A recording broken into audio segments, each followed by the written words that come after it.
Living expenses? What do you mean by that? I've never received anything like that before. My mother-in-law looked genuinely baffled. Hey, what's going on? Brian, explain it properly. My husband, who was shrinking before us, was cornered by both myself and my mother-in-law. My name is Carol. I'm a 37-year-old office worker. I live with my husband, Brian, and my mother-in-law. Brian and I met through a mutual friend and quickly hit it off. We were married within 4 months of meeting each other. Since we were both over 35, our parents and in-laws were overjoyed. Our relationship was also great. Since our first visit for marriage introductions, my mother-in-law and I had gone out for meals several times and had become close. Initially, we lived separately but close by. However, after my father-in-law passed away, we moved in together. Despite what people say, there was no mother-in-law bullying and our life was going smoothly. My mother-in-law would do the housework instead of me. I felt guilty, but as often as I got home late, I depended on her. It might sound odd, but I was grateful and had been giving her some living expenses and a small token of appreciation through my husband. However, that didn't mean I could leave everything to her. But since she always said it was fine, I had been relying on her. Since my husband's food consumption has increased recently, I have become a bit worried about whether the amount of money I provide for our daily expenses will be sufficient. So I decided to discuss this with my husband first. Hey, about the living expenses we're giving to your mom, you've been eating a lot lately and she's been doing all the cooking and cleaning, right? I'm thinking we should increase it a bit. What do you think? Huh? It should be fine, right? She's probably happy that her son and daughter-in-law are living with her and she hasn't said anything about it being insufficient. Don't you think we need to show our appreciation? Not just in words, but in a tangible way. So I'll give a little more next month. Could you pass it on to your mom? At my suggestion, my husband nodded with a happy smile. Really? That's great. I was actually thinking the same thing. Thanks. I thought he was being a little too optimistic, but this wasn't the first time, so I decided not to worry about it. I decided to give a bit more. Then, a little while later, I had a severe accident. I collided with a bike at an intersection. I fractured a bone and had to be hospitalized for 2 weeks. My husband brought me my stuff on the first day. Hey, are you okay? It looks painful. I'll let my mom know. That would be great, thanks. Since it's a shared room, I can't make a call. Could you tell her that I'll contact her once I'm able to move? My husband cheerfully responded, Sure, I got it, and went home. I was a bit worried, but I told myself that's how he always is. But then a week passed. Despite waiting, my husband never came. Not even my mother-in-law. Even if my husband was busy with work, it was unthinkable that my overprotective mother-in-law wouldn't come to visit me when I'm not feeling well. I moved to the lounge room with crutches. There was no contact on my cell phone either. I called my husband first, but he didn't answer. Well, he's probably at work, I thought, and then I called my mother-in-law. My mother-in-law picked up on the third ring. Oh, Carol, you sound beat. What's up? Hi, mother-in-law. You must have heard from Brian, but I'll be in the hospital for another week. So I'm sorry, but I'll need some fresh clothes. What? Hospitalized? What happened? An injury? Illness? I could tell from the other end of the call that my mother-in-law was flustered. My mind was filled with question marks. There was no sign that my mother-in-law was lying. Could it be that Brian forgot to tell his mother? But if that was the case, she would have noticed my absence and called me immediately. Anyway, my mother-in-law quickly said she'd visit and hung up.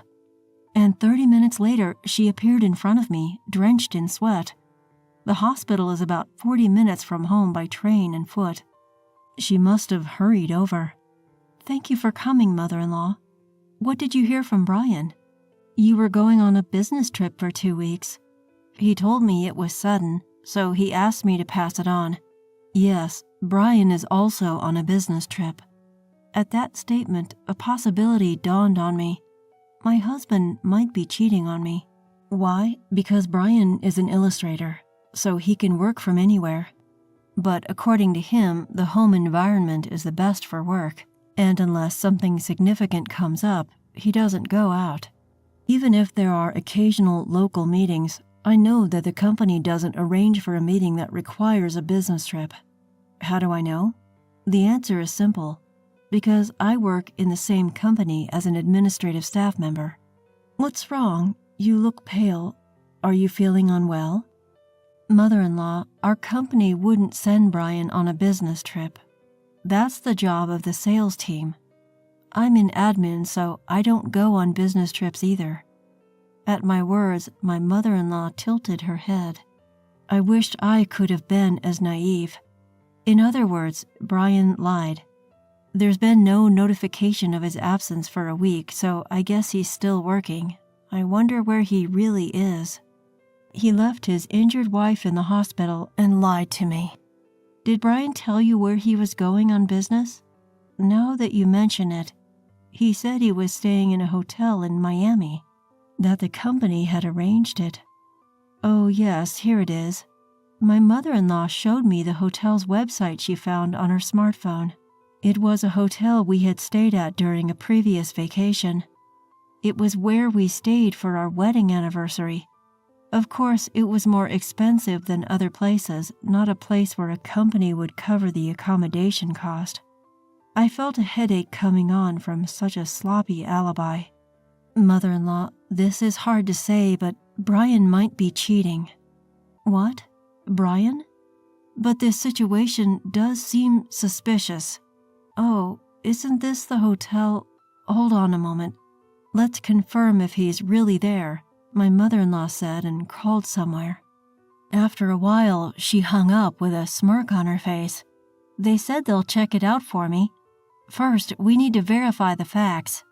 Turns out that the hotel is run by my mother-in-law's relative.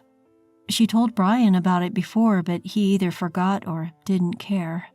About 10 minutes passed when I got a call from my mother-in-law. The results were damning. My husband, Brian, seemed to be staying overnight at that hotel, and with a woman no less. Although it was not allowed, the situation was special, and my mother-in-law told me the name which Brian was with. I was shocked to hear the name. I know her, actually. She's a friend of mine. Mother-in-law was equally surprised by this revelation.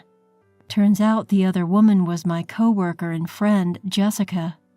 Jessica works in the same department as Brian. She was even the one who introduced me to him. She had attended our wedding, even giving a speech. Mother-in-law was furious, her face turning bright red. I had to hurriedly stop her from calling Brian. Let's gather solid evidence first. Hire a private detective. After that, I'm going to file for divorce. I can't accept a man who cheats with my friend. I plan to seek alimony, so I'm sorry for the trouble this will cause you, mother-in-law. Don't worry about it. I'll give that idiot son of mine a piece of my mind. How dare he betray such a good wife? When he comes back, he'll get a thrashing. I felt a bit uplifted by mother-in-law's words and started looking for a private detective. A relative of mother-in-law recommended a detective agency, and I decided to hire them. After reading the report they provided, I couldn't help but laugh. Turns out my friend, Jessica, was pretending to be the wife of my husband while they were on location. 3 days before my scheduled discharge from the hospital, I called Brian. I kept it a secret that mother-in-law knew about me. How are you feeling? I'm sorry I've been too busy to visit. I'll definitely pick you up on your discharge day. Do you need anything? No, I'm fine. Sorry for being a bother while you're so busy. Apparently my recovery is taking longer, so my discharge date has been extended. I'm just calling to let you know. I'm borrowing things like pajamas from the hospital, so no need to worry. Looks like I'll be discharged a week from now. Sorry for not being able to support you while you're so busy. Oh, could you withdraw money for the hospital bills? I don't have any cash on hand, so could you do it on my discharge day? I see. That sounds tough. All right, I should be done with my delivery in a week, so I'll go to the bank before picking you up. My mom's been worried too. She's caught a cold and feels bad for not being able to visit you." Brian nonchalantly lying through his teeth. Knowing it was all lies, I had to restrain myself from laughing. "Oh, is that so? Please tell mother-in-law to take care. Did you manage to inform the office? Thank you. Did they say anything about allowances?" "Eh?" "Oh, they did. I'll take care of the procedures. You just rest and recover. Hope you get well soon." "All right, thank you. See you in a week then." I already knew what Brian had told the office about me. I had confirmed it with the office before Brian's call. Brian apparently told the office that he was going on a trip and applied for my leave. So my boss asked right off the bat, "How was the trip? Are you getting good rest?" After I explained my situation, my boss decided to visit the hospital immediately. Not only my boss, but also the HR department came to the hospital. And it turns out I'm entitled to sick leave benefits. I found out that my husband, Brian, has been out of touch for about a week, and he's also running late on his deadlines. The same seems to be true for his mistress. They can't seem to get in touch with her either. It turns out that something like this has been going on for the past 6 months, and it's finally come to a head. So they came to talk to me. I told my bosses that I wanted them not to mention this to Brian or his mistress until a week later. And after that, they can impose any punishment they see fit. As planned, I was discharged from the hospital. It seems that Brian had submitted another application for my paid leave, and his mother, my mother-in-law, got a call from him saying that his business trip was extended. Despite my hospital stay being extended because I'm not feeling well, he's extending his vacation with his mistress. It's clear there's no love left for me. I felt a bit sad. I decided to take my paid leave as planned. My boss told me to take as much time as I needed. For a week until Brian returned, my mother-in-law and I prepared to give him a piece of our minds. The day before, I was supposed to tell Brian about my discharge from the hospital. I called him. "Hello, how is your mother doing?" "I'm feeling good and I got discharged today. It was sudden, so don't worry about picking me up. I can pay with my credit card." "You're working today, right, Brian?" "Don't worry about me." "What? Really?" "Got it.